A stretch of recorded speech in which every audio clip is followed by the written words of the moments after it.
이 녹차 속에 있는 EGCG가 암 예방에 어느 정도의 효과를 보는가. 이때 이제 본 효과는요, 재발률을 어느 정도 줄일 수 있는가, 이걸 봤어요. 녹차의 항암 효과는 어떤가요? 환자분들이 녹차라든지 커피를 가지고 이야기하시는 분들이 많아요. 왜? 카페인 때문에 그래요.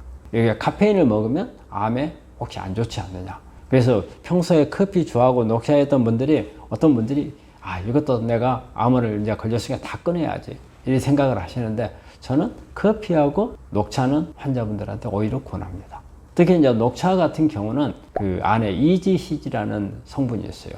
에피갈로 카테킨 갈레이트라 해가지고, 이게 아주 그 암을 항암 효과를 높이는, 그다음에 세포 자살률을 높이고 신생혈관 억제하고 면역을 높이고 하는 그런 효과가 EGCG 속에 있거든요. 그래서 녹차는 우리 환자들이 뭐 금할 필요 없이, 또 녹차는 어때요? 내가 스트레스 받고, 우리 암 환자한테 스트레스 많잖아요. 이 스트레스 줄여줄 수 있는 기능은 녹차 가지고 있거든요. 일석이조 될 수 있는 그런 거기 때문에 녹차는 우리 암 환자들한테는 제가 적극적으로 권합니다. 또 녹차가요, 우리가 항암할 때 탁솔이라든지 시스플라틴 같은 이런 항암할 때는 효과도 높여줄 수가 있어요. 그렇지만 이제 이런 거 할 때 위장장애가 올 수가 있기 때문에, 녹차는 이게 과량 먹었을 때는 위장장애도 좀씩 올 수가 있거든요. 그렇기 때문에 이제 그런 부분들은 잘 조율을 해 갖고 드시면 되겠습니다. 녹차의 항암 효과를 입증한 논문이 있나요?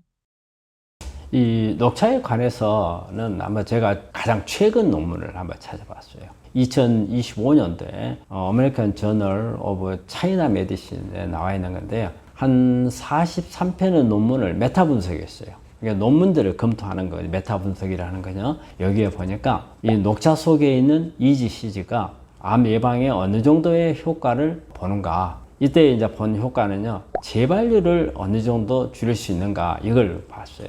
보니까 녹차를 가지고 보니까는 한 91%의 재발률을 줄이더라, 이런 게 나와 있고, 근데 그 중에서 EGCG만 단독으로 추출해 갖고 하는 경우에 72% 정도 효과가 있더라, 이렇게 나왔거든요. 그래서 EGCG가 녹차 속에서 가장 주성분으로 해서 효과는 있지만, 오히려 이런 그렇게 단독으로 먹는 것보다는 녹차 속에는 EGCG 외에도 다른 뭐 폴리페놀이라든지 플라보노이드 성분들이 같이 함유되어 있거든요. 이럴 때 더 높아진다는 그런 결과를 발표한 논문이거든요. 우리가 꼭 EGCG를 뭐 기능식품이나 보조식품으로 먹는 필요한 경우가 있어요. 그렇지만 녹차는 매일 이렇게 기호식품으로서 먹으면 오히려 더 효과가 좋다는 것을 보여주는 것 같아요. 그래서 이게 상당히 좋은 논문인 것 같아요. 녹차 어떻게 먹으면 좋을까요? 우리가 일반적으로 녹차를 먹는 거는 끓여서 먹잖아요. 근데 이것도 녹차도 커피하고 좀 비슷해요. 우리가 커피가 완전히 끓는 물로 했을 때는 풍미가 좀 덜한 걸로 돼 있어요. 녹차도 마찬가지로 100도씨로 이렇게 완전히 끓여갖고 하는 것보다는 한 80도에서 85도씨에서 한 2, 3분 정도 우려내는 이 방식이 좋겠고, 근데 이게 오히려 100도씨로 해서 한 5분 이상 이렇게 끓이게 되면 오히려 쓴맛이 더 많아진다고 그래요. 그래서 이 온도를 좀 맞추고, 그 다음에 시간을 맞추는 게 좋겠고, 그 다음에 언제 먹는 게 좋은가, 이 부분은 이제 식사를 하고 나서 식사 후 간격을 1시간 내지 2시간 정도 띄우고 하는 게 좋을 것 같다는 거고, 이럴 때가 가장 효과가 좋은 걸로 되어 있고요. 그리고 하루에 먹는 양은 하루에 한 2잔에서 한 3잔 정도가 좋은 것 같고, 우리가 일반적으로 가장 좋은 방법은 우리가 아침, 저녁보다는 저녁에는 잠을 못 잘 수가 있어요. 그렇기 때문에 아침에 식사하고 나서 한 1시간 정도 있다가 이렇게 녹차 한 잔 정도 마시고, 뭐 오후에 뭐 또 좀 마시고, 너무 늦게는 마시지 말고, 이런 게 좋은 것 같고요. 레몬을 몇 방울 떨치게 되면 녹차 속에 있는 카테킨이 이렇게 좋은 효과도 있지만 위장 트러블 같은 게 올 수가 있거든요. 그래서 그런 부분들을 좀 막아주는 효과가 있는 걸로 되어 있어요. 그래서 이런 방법들을 하면은 우리가 녹차를 잘 먹을 수도 있고 좋은 항암 효과를 얻을 수가 있을 것 같습니다. 암 환자 녹차를 섭취할 때 주의사항이 있나요?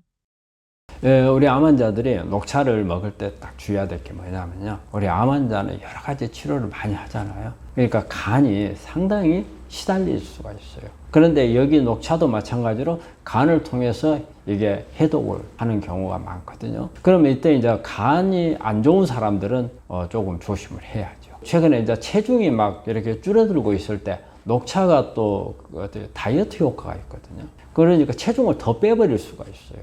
이제 그런 부분들을 조금 조심해야 되고, 그러다 보니까 이제 단식이라든지 이럴 때도 조심해야 되겠습니까? 녹차를 그냥 차로 마시는 게 아니고 보충제로 먹을 때는 특히 좀 더 조심을 해야 될 것 같고요. EGCG 함량으로 어느 정도를 먹는 게 좋은가? 일단 800mg, 하루에 800mg을 넘는 것은 좋지 않다. 이를테면 간이 안 좋으면 간 손상을 받을 수가 있다. 그리고 녹차도 마찬가지로 녹차는 특히 그래요. 와파린 같은 것을 할 때 녹차 속에 있는 비타민 K를 높이는 그 작용이 있거든요. 그래서 와파린은 응고를 억제하기 위해서 쓰는 약이잖아요. 그런데 녹차가 그 효과를 떨어뜨려 버릴 수가 있어요. 우리 와파린, 항응고제 쓰고 있는 분들은 녹차를 조금 조심해야 됩니다. 녹차는 되게 이제 우리 중국 사람들이 참 녹차를 많이 먹잖아요. 우리나라 사람보다 더 많이 먹죠. 그럼 되게 이제 녹차를 먹을 때는 상당히 뜨거운 거 후후 불어가면서 엄청 뜨겁게 먹죠. 근데 그게 중국 사람들이 이게 인후암이나 식도암이나 이게 좀 많거든요. 그게 그 원인이 뜨거운 차라고 그러거든요. 이렇게 너무 뜨겁게 하는 것도 주의를 해야 되고, 그래서 아까 제가 앞에서 말했지만 완전히 끓여가지고 하는 것보다는 한 80도에서 85도 끓여서 할 때 가장 우리가 녹차가 EGCG라든지 이런 것도 제대로 우려 나오거든요. 그리고 우리가 먹을 때 보면 화상을 입지 않을 정도가 되는 거니까 안에 식도라든지 인후에 화상이 진행이 되고 오랫동안 염증이 생기게 되면 이게 또 암으로 갈 수 있어요. 그렇게 너무 뜨겁지 않게 하시는 게 좋을 것 같아요. 일단은 우리가 녹차는 끓여서 이 열을 가해서 녹차가 우려 나오는 거기 때문에 일단 그러고 난 다음에 식혀서 먹는 것은 뭐 성분에는 크게 이 변화는 없을 걸로 봅니다. 녹차와 함께 먹으면 좋은 식품은 무엇인가요? 녹차 속에 있는 이 파이토케미칼이 EGCG잖아요. EGCG는 EGCG가 많이 들어있는, 특히 EGCG하고는 레스베라트롤, 피세틴이 같이 많이 들어있는 이런 성분들하고 같이 먹는 게 좋아요. 그리고 이제 비타민 C 같은 걸 같이 먹게 되면 비타민 C가 이게 그 카테킨이 효과가 나야 되는데 중간에 파괴돼 버릴 수가 있거든요. 이걸 막아주는 효과가 있기 때문에 비타민 C가 많은 음식, 귤이라든지 레몬 이런 부분들하고 같이 먹으면 좋겠고, 그리고 십자가 식물로 브로콜리라든지 케일, 그 다음에 마늘, 양파 이런 채식과 같이 먹는 게 좋겠고, 또 하나는 이제 포도라든지 블루베리 속에는 안토시아닌도 보면 어떻게 보면 이제 녹차 속에 있는 EGCG하고 같은 작용을 많이 하거든요. 그래서 이런 부분들도 좋은 것 같고, 그리고 이제 오메가3 같은 것을 이제 같이 했을 때는 흡수율이 상당히 높아지죠. 그래서 효과를 높일 수 있으니까 이런 부분들이 같이 이렇게 먹었을 때 시너지 효과를 내는 식품이라고 할 수 있습니다.